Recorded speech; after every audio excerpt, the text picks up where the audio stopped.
Dave Anthony, you've been working for Oscot, Australia's biggest cotton producer, for the past 35 years. You've recently stepped down as CEO. You know, because Oscot is owned by an American family, you know a bit about foreign investment in agriculture.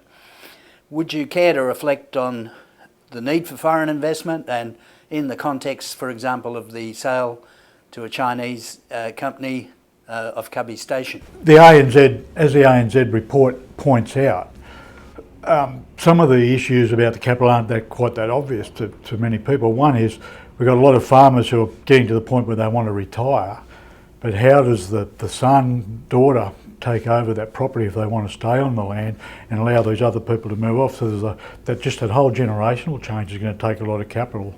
And I don't think a lot of people sort of realise how that's going to happen. But just the overall recapitalising of ag for the technologies and all those sorts of things is going to take an enormous amount of money.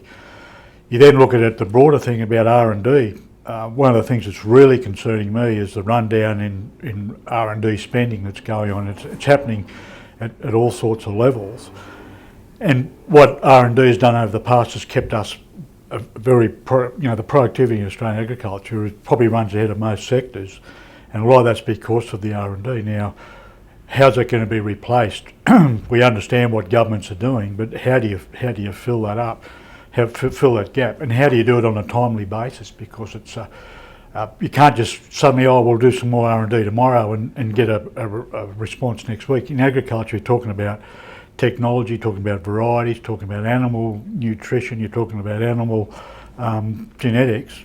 All that stuff takes a while, and my worry is we're going to hit a wall with this stuff, and people because of short-term views are just unaware of what the extent of that sort of problem.